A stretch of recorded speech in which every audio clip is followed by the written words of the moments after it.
Waverly Hills Sanatorium in Louisville, Kentucky. This enormous facility has the dreadful distinction of being the death site for tens of thousands who suffered from tuberculosis. Tonight, two teams will battle it out here to see who can capture the most compelling paranormal evidence. Look. Not gonna lie. Did you see that? I wish I wore an adult diaper. What the? This is Paranormal Challenge, Waverly Hills Sanatorium. Something just flew past me. Go. You spent your whole life screaming for help. Well, help is here. Two teams. Dude, what the? One night. Please help me. One haunted location. One winner. For the ultimate in bragging rights.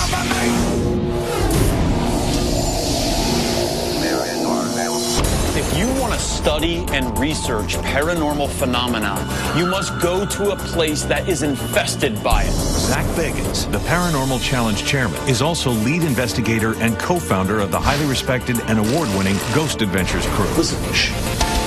He's completed hundreds of investigations, working with the world's most renowned paranormal researchers and scientists.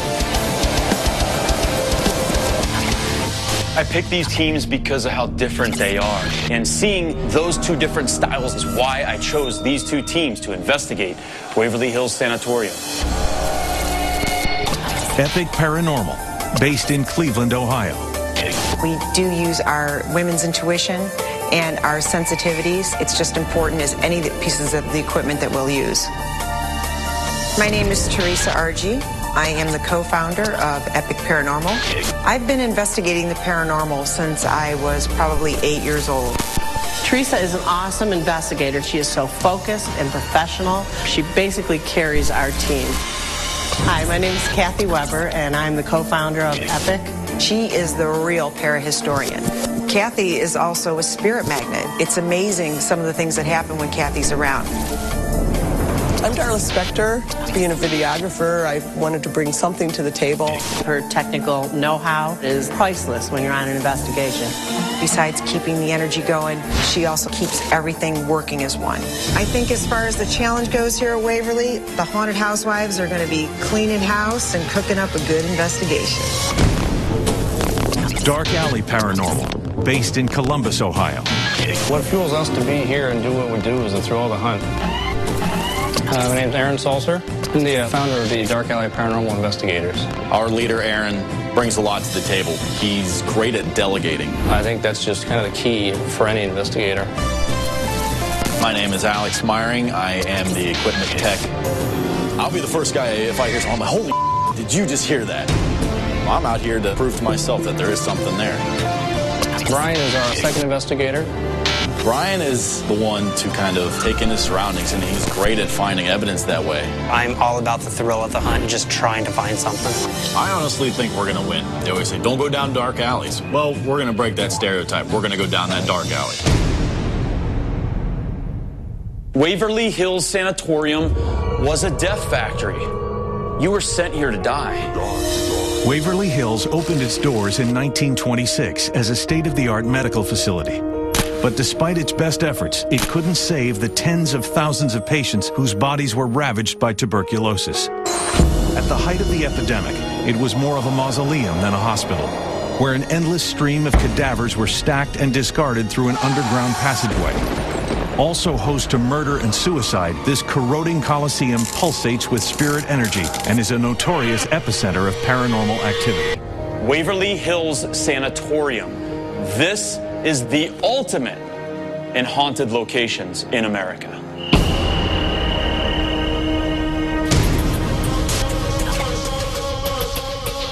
Teams, welcome to Waverly Hills Sanatorium. Epic. Is it true that you're called the haunted housewives of the paranormal? We are. Yeah? What do you guys feel about going up against an all-guys team, Dark Alley Paranormal? Who are we going to hear scream first? The boys. The boys? All right. They look like a tough team. Well, I want to introduce you to a friend of mine. This is Mike. Waverly Hills historian Mike Flickner will take the teams on a walkthrough of the location. The information gathered here will serve as a guide for both teams that they will later be judged on during their investigation. Pay very close attention to everything he tells you. We'll see you guys later tonight. Years ago, they were dying so fast that they couldn't handle it, and they didn't want to upset the patients by having the hearses come up to the bodies, so they start shooting them down the body chute.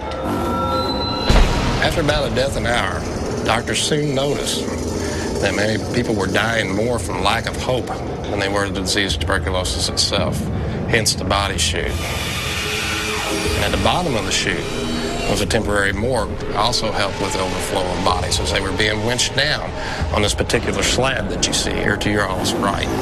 The body chute, creepiest place I've ever been. Creepiest place I've ever set foot in. These particular rooms right here were the actual patient rooms of Waverly Hills. And this particular room right here was Mrs. Higgs. Now, Mrs. Higgs was a patient here. Sadly, Mrs. Higgs died in this room. But is she really gone? Is she really gone? She really gone? Sometimes patients would end up on this side of the hallway. This is not the side of the hallway you wanted to end up on. These are called terminal rooms. You would hear them crying in their sleep, or maybe they were awake because I'm sure they were in pain. The next morning you would hear silence and nobody would tell you anything, but you know what happened. When Waverly Hills closed its doors, there was an old homeless man and his white dog that used to live on this particular floor. Now, sadly, the old man and his dog were murdered, and they were found at the bottom of this particular elevator. Along with the previous residents that also still reside here at Waverly, we also have shadow apparitions. And we do have one of them here, and it's called the Creeper. He appears in many different forms, but he's always low to the ground. And sometimes he crawls on the walls and ceilings. This is where they did the more serious of the surgeries, which would have included pneumothorax treatment and thoracoplasty. Thoracoplasty is where they would have to remove upwards to 8 ribs to get the diseased part of the lung. Many patients were wide awake during these procedures. Now, 502 has been responsible for the death of 2 nurses. First nurse, what we do know about her is she was pregnant. She was found hanging right in front of the elevator shaft. And the baby that she was pregnant with was found in the 5th floor septic system. Another nurse either fell, jumped, or was pushed from that window straight across from 502. You have to remember, this was a home to a lot of people, and it's still their home. And I feel like they may want to make their presence known, but I do feel like that it is a haunted place. With the competition set to begin, Zach gets each team geared up with the most advanced paranormal detection equipment for tonight's challenge.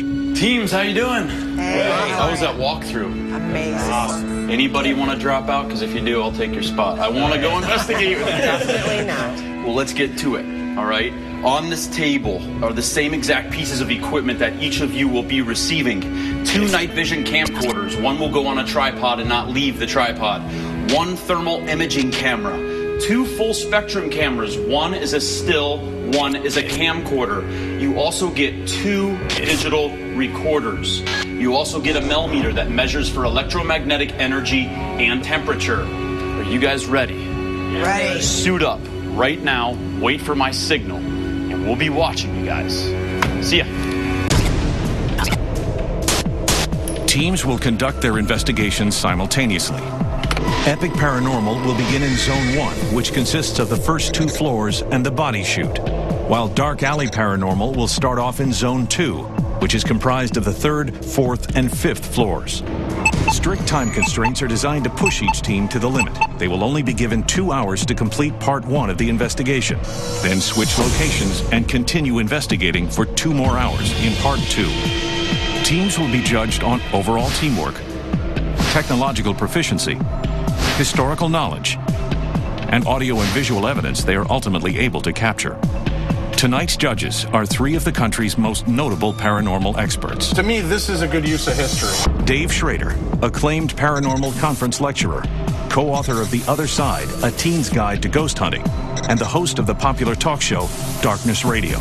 They just heard someone talking. Beth Brown, who has investigated the paranormal for over 20 years, conducting hundreds of investigations, and founded the Virginia School of Paranormal Education and Research. They're going in the direction that they heard grumbling. And Dr. Pamela Ray Heath, noted parapsychologist, co-founder of the Paranormal Research Society, and author of several books on the unexplained, including Handbook to the Afterlife. Dark Alley Paranormal. Are you guys ready? Yeah. Team Epic, the Haunted Housewives. Are you three girls ready to go? Yes. All right, the portals are open. Let the challenge begin. 2 hours begin right now. Dr. Pamela Heath, she is watching Team Epic, the Haunted Housewives who have just begun in Zone 1. Over here, Beth Brown, she is watching Dark Alley Paranormal in Zone 2. The challenge has just begun. Wow. Something just grabbed my arm. That was creepy.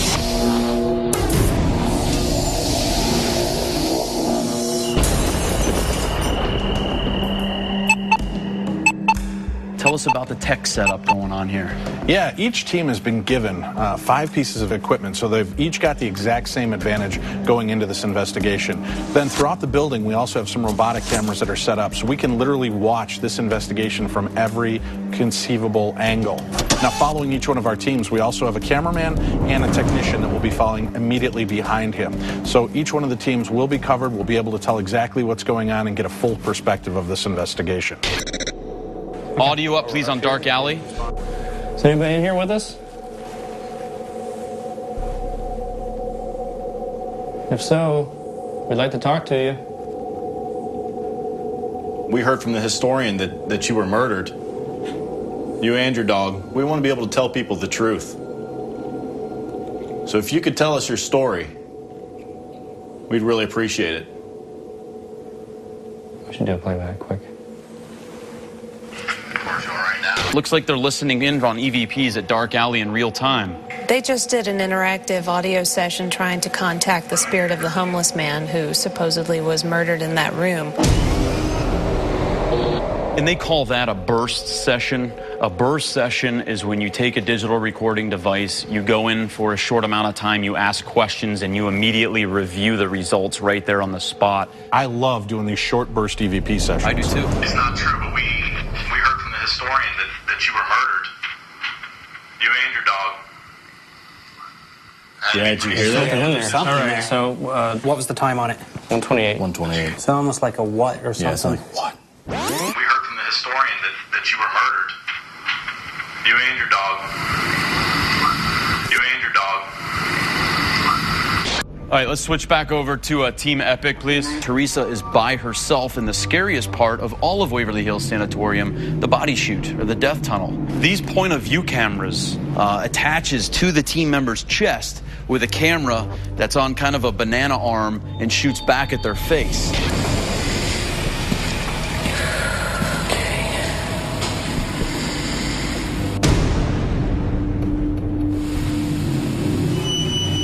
Here you go.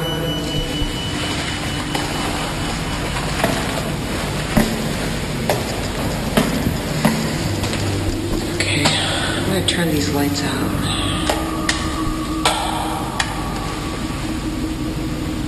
It is pitch black in here.